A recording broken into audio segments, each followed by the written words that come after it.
stuff. I said, oh, sorry. I didn't realise. Welcome to Fika's Focus. Voices leading change. Here we are. Must be, is this number 1, 2? I think this is the second. Yeah. But the first was like a draft. It was like a warm-up. Yeah. Oh man, it's bro, it's cool to sit across from you. Yeah, you and I both lost a lot of hair, but for people listening, Andre and I have known each other for a long time, over 15 years. Met in Doha, had some fun over there, man. Big fun. But yeah, Andre's certainly been one of my closest mates for a long time. You've stepped in when Courtney and I were scrapping with each other at an early young marriage. Yeah, you and Jenny have been part of our lives in that space. We've seen your kids grow up into who they are now, beautiful young woman out there doing great things, and it's cool to sit down and have a yarn, bro. Yeah, appreciate it, man. This is a long time coming, watching your podcast, and I was like, yeah, it'd be cool to have another yarn.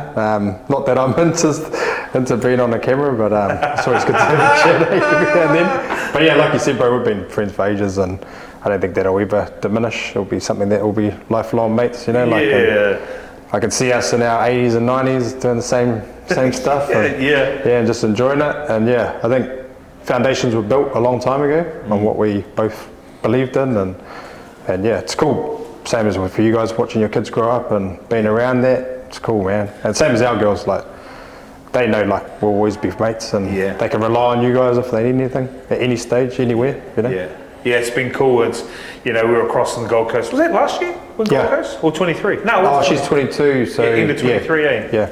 And celebrating Tessa over there, and there was, you know, it's those sorts of things. I think seeing your kids grow up. I remember, I'll tell the story when we first met Andre and Jenny. I'd always take lollies and ice creams and stuff around, and then one day Andre pulls me aside and said, "Hey man, Nikita's diabetic. You got to stop bringing that stuff." I said, "Oh, sorry, I didn't realise." I love it. It's not good. It's not a good thing, man. But I think back to those times where you and I have been through lots of growth together, and I think it's fitting that we started in that same space of education. You know, obviously met in Doha and teaching, and now we're not in that formally, I guess. We still carry those elements of working with people, groups, having vision, things like that, but life looks a lot different now. What is life like today? It's hard, bro. Like, I think it's coming on to 3 years of business, and probably been quite a difficult entry into business. Opened a business in COVID, and we bring skilled workers in from the Philippines, and if the borders are closed, then obviously there's no way you can bring guys in from overseas. So yeah, I mean, I appreciate the bro putting me in a position to give me a crack at business, and I always thought I knew there was something more than just what I was doing in life, and trying to get ahead and, you know, fulfill what I need to with my family, and have something that they can grow into, especially financially, and so they can rely on us. But it's difficult. So COVID, open business, post-COVID, the massive boom, you know, like everybody was calling us for labour. We would bring, you know, up to close to 800-900 people over from the Philippines direct into New Zealand as migrants, and care for those pastorally, and then now we see ourselves in a recession. So for me as an individual and going into business, it's been a ride, like 100%, and I've really had to grow into terms of how I cope with stress, how I manage the stress, and what does that look like in terms of the balance between stress and also living a life that we want to live. You know, we're in a privileged position where our kids are older, and, you know, like a lot of people still think I'm in my 30s, which is good. So yeah. Must be the Asian, you know. And we're able to travel, so we take those opportunities. So we know if we are in the Philippines doing some work, then we will holiday at the same time. We just celebrate our 25th wedding anniversary.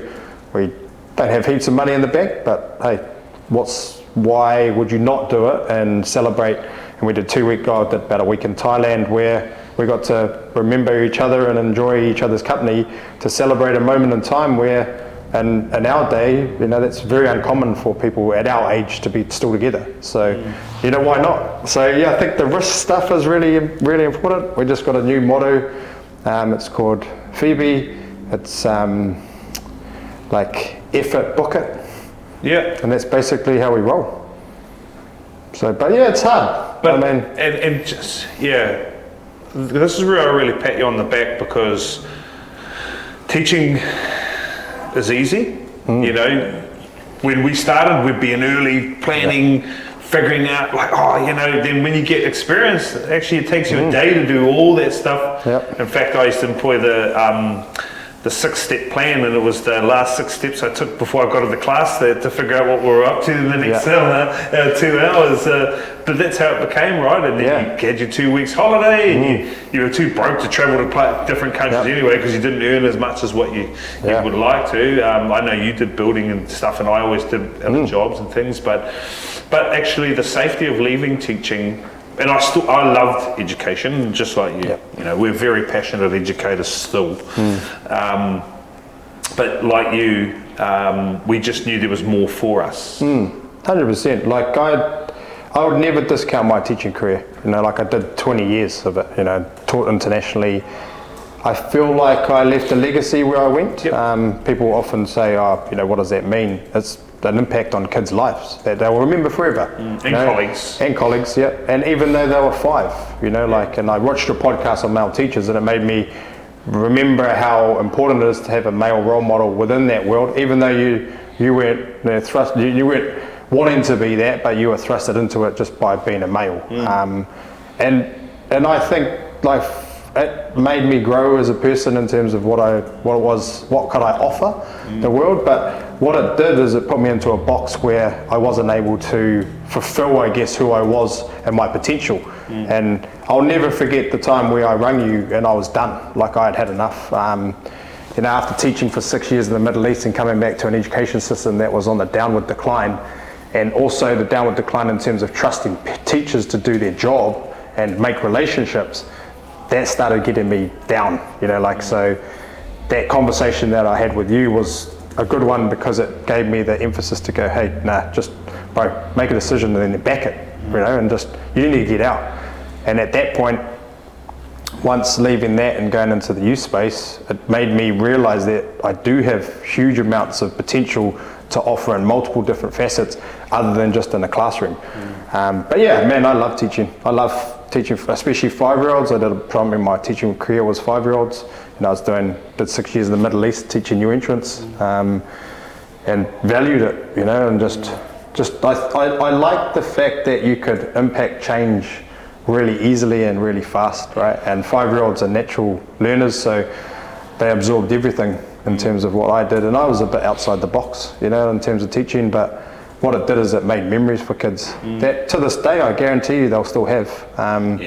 It's not often, you know, like I'm around and people know who Mr. J was when I was a teacher, and I respect those kids as growing up and to be adults, and I sometimes get to bump into them and they sort of reminisce about those times that we interacted, you know, and for sure. It was cool. But let's dig into that. What did you say? Fitbit, bucket, pocket. Yeah.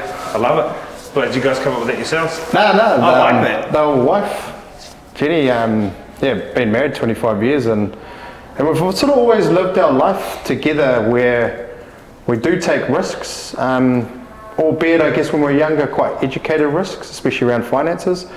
Now we're probably a little bit more risk averse and not worry so much about the money side of it. And like we're luckily enough with the business, we're able to afford to be able to do some travel. An example. And you can mahi remotely too. And that's it, yes.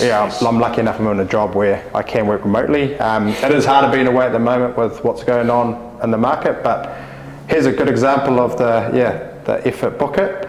I've got to go to the Philippines in 2 weeks, take a client over there to do some recruitment drive. Jenny's in the luxury of being able to do a bit of relieving here and there, and just going back to some cool routes, in the next week, which is awesome.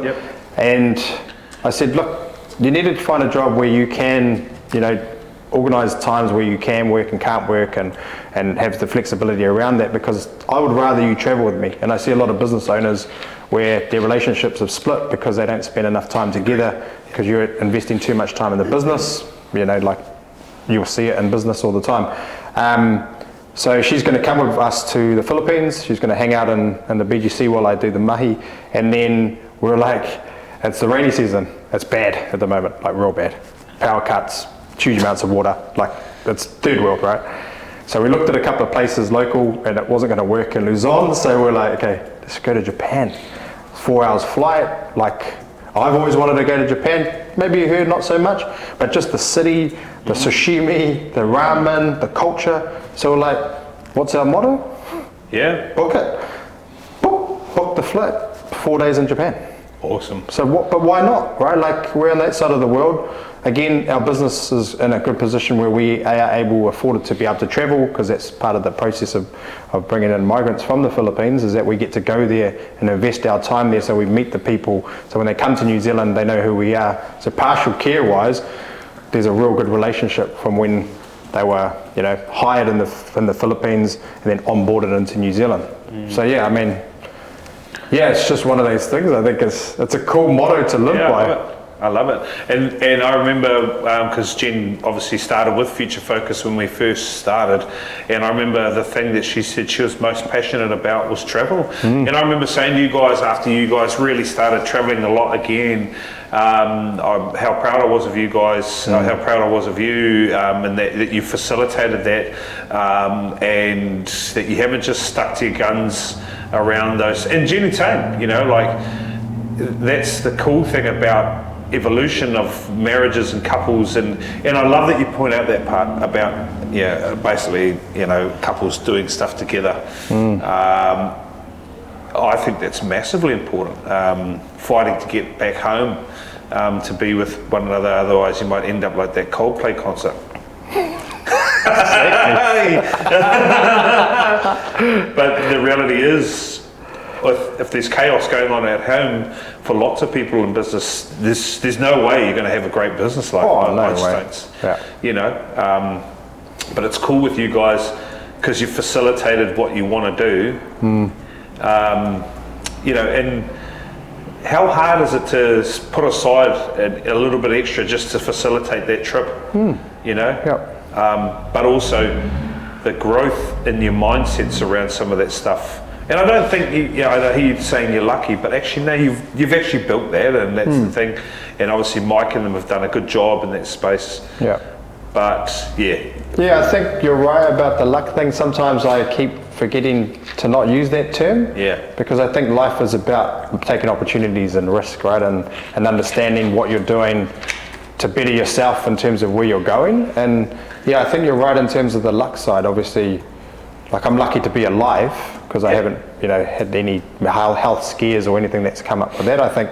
But in terms of the path that you drive through and, the roads that you take, that ain't luck. No. Teaching taught us that, bro. Like, I didn't get great results by not being intentional. Kids didn't love me or love working with me because I wasn't intentional and deliberate about making sure there was enough fun and laughter in the room, just like you did, and being silly. And, I think teaching taught me that you have to be quite intentional. You don't get results by luck. You get results by setting up situations for people to really do well, for kids to do well, just like you do. You're talking about pastoral. You go over there, you're not just some Zoom, cool, we're bringing you over and you never see you again. That's the element you spoke to me about with that was we're going to actually deliver on this side as well and look after people. Those are the sorts of elements that have been very intentional in your life. That's not a new thing with the Filipino team. That's actually something you've done always. That's what we started this podcast out with. Of course, you stepped in for Court and I at times when we were struggling as a young marriage. That's intentional. Oh yeah, 100%. And I think it's a lot about just caring. What you put into a relationship, you want back, right? And I think in life, what's happened with us in particular is as we've grown through the years, we've got to a point where if you're expending a lot of energy on people where you're not getting anything in return, then what's the point? You know, like, and yeah, we probably don't have a massive friend group, and you know, but we would love to have some super close friends that are at the same age and the same part of life, you know, like, and that's hard to find. Try and find mid 40-year-olds that have, you know, sort of mid 20-year-old kids. Yes. It's pretty difficult. And when we were young, it was the same.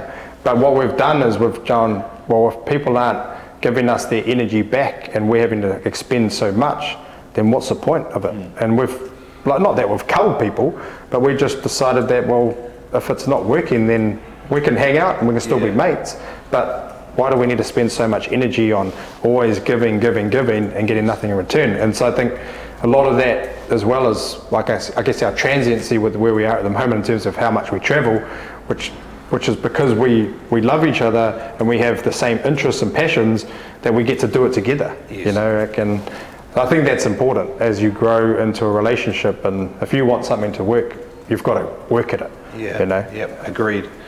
Leadership. You know, you've grown so much space, because what does the leadership look like for you in your business now? Because you're dealing with people changing their lives, right? They're coming out of the Philippines into places like New Zealand, which is, they've got opportunities ahead. They obviously bring a skill set. What does that look like, leading that group of people as we really try to bring value into their employer or in that? What does that look like for you? Yeah, I think the leadership side is a lot around decision making, being like real quick on your feet in terms of how you make decisions, especially in our world where you do have to make decisions off a whim or off an opportunity to then hopefully it comes through. At the moment, with the market being flat, like labour hire is really difficult, and every company is going through that, especially like in our world with recruitment, we're bringing guys in from overseas.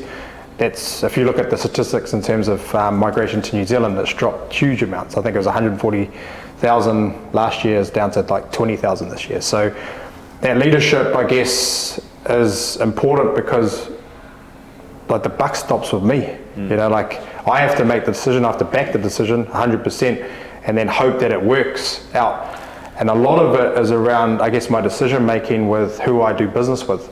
I am afforded some amazing business opportunities with some really good local businesses where the directors and I see eye to eye and the owners see eye to eye, and I get to chat to these guys on a daily and weekly basis to make decisions about the business as a whole, rather than me going in saying, here's a guy, this is how much you have to pay him, okay, see you later. It's that relationship building that I think, if I look back at how we have worked through this year, and I'm talking like the tail end of, or the midpoint of last year to now, if you look at just that year from July to July, when things started to get wobbly last year and everyone was looking forward to this year, which never happened. So you're talking at least 12 months, maybe more. It's the relationships that are built with these companies to go, hey, we trust this guy, but we trust this company, that they're going to do best by their people, they're best by us as a company, and we're going to have that transparent relationship where we both grow. In terms of the Filipino guys, like, I think it's the leadership is around humanity. Like, I'm a massive advocate for supporting people, and like I do give a lot in terms of myself, and like, you know, sometimes I probably have to sit back and sort of reflect in terms of how much I put into things, and maybe I go a little bit over the top because sometimes it doesn't come back in return in terms of the gratitude that some of these guys have. But, and the essence of it is, yeah, if you go to the Philippines and you get a chance to look at the poverty that they're growing up in and where they've come from, it is crazy. Yeah, the third world is way different to our normal. So sometimes I have to step back out of myself and really look at, okay, how have I discussed this point, or how have I interacted with this type of person, or how have we managed this problem? Because at the end of the day, these guys are coming here, giving up everything to support their families. And that's always a bit of a hard balance between like running a business, and obviously business is about making profit and staying afloat and, you know, and getting ahead. But also it's got a huge humanity point to it where we have to make sure that we look after these guys, because a happy group of migrants that support the business through supporting us as people grows the business, has an impact on the reputation of what AIS is, is very important, because the minute someone does something wrong, 100% that dude's going to be kicked off the site. And that's cutthroat, right? That's business. That's cutthroat. So I think, leadership, I think I naturally have to, like I have shares in the business, I run the business day to day and I both still do the operational side, but then oversee the business in terms of growth. I think it's become more of a natural progression in terms of where I was, and I go back to a real pivotal point as education didn't give me an opportunity to be a leader, and I wanted to be a principal young, and I wasn't able to. For whatever reason, no one saw a belief in me to go, let's give this kid, actually I wasn't even a kid, let's give this mid-30s, close to 40s a guy a go to become an associate principal at DP. And I put 20 years, and I didn't get the opportunity. But it's actually worked out beautifully. Oh, amazing. And that skill set you've actually honed it even more so. You carry that into, because you also know what it's like to be an immigrant going over to another country to try and change the situation for your family, right? 100%. You did that. So that's not an unfamiliar feeling. And Doha was as far away from what we knew as normal as, it was. I remember when we landed there, just the look and smell and feel of the place was like, whoa, and you went over there with young children. So you know and understand that. So that gives you the human side. And yet we still managed to extract out all the best of what Doha was, I think. 100%. I loved my time there. Courtney and I loved our time there, even though we had some tough times at parts, but we loved our time there, because you learn how to extract the best out of what's going on in the situation. And you carry all this. And I was, me over there, I was trying everything. I was trying to do leadership this and all this sort of stuff. But ultimately we carry the lessons into who we are today and what we've built. Do you think, obviously we're talking about a market, and people were saying last year survived to 25, and obviously that hasn't kind of transpired, but you must be still really hopeful. I think you're an optimistic guy anyway, but what do you think your hopes are, and what's going to come right in the near future? I think our recipe is great. I think it's proven, right? It's got the ability to grow, and then scale, and then drop, and then scale, depending on the market. And AIS went through COVID, so a labour market that was, built on having migrants and then labour hiring them out, or having a recruitment process where we bring guys in for companies, got through COVID. So it's a model that works, but the key to AIS, I think, is having the right people in the right seat. And that's so key to our business model, is that you have to have that person. And Mike, when he asked me to be part of AIS over a Christmas period where I resigned from my position as a school teacher, 100% believed that I'd be a success from the minute we started the business, and never faltered that. So having that trust in my business partner and founder gave me the ability to just try things, and give things a shot. And so, naturally, I was optimistic from there, because we were opening a business in COVID where we couldn't even bring guys in to New Zealand, and the borders were closed. So you had to be optimistic about how the market was going to change, and we didn't know if it was going to be good or bad. We weren't sure, but we gave it a punt, right?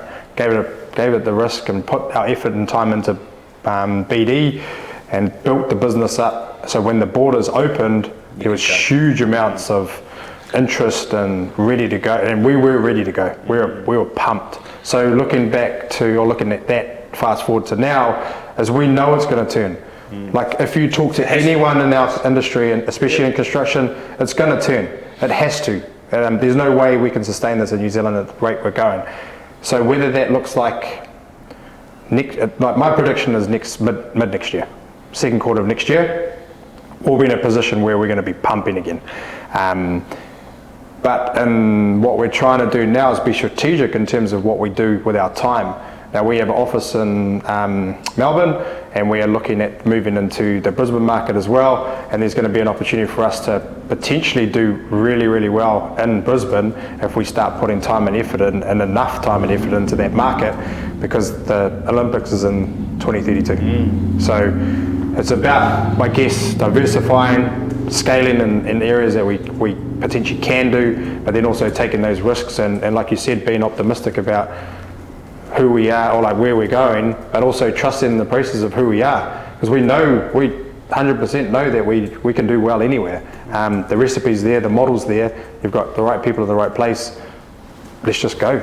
Yeah, I love it, because there is you're not blindly optimistic. I think that's there's a difference there. You and I are both naturally optimistic people. You've always got a glass half full, glass half empty, or I just think the fucking glass is full the whole time, and no matter how much I drink out of it, it still stays full. So fuck it, let's go.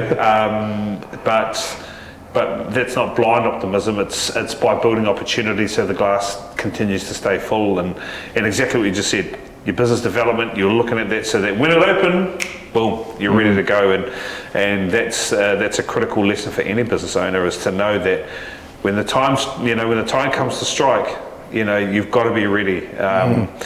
Most businesses, most top 5 S&P 500 businesses were all built in COVID or GFC or all those things. So everything turns. It always turns. But it's also about, like you said, the simplicity, great recipe, right people in the right seats. Yes, there's so many cool business lessons there. We better wrap up, but just one thing, you're playing touch again this year? You're going back into still for counties? It's a hard sell to the wife, to be honest.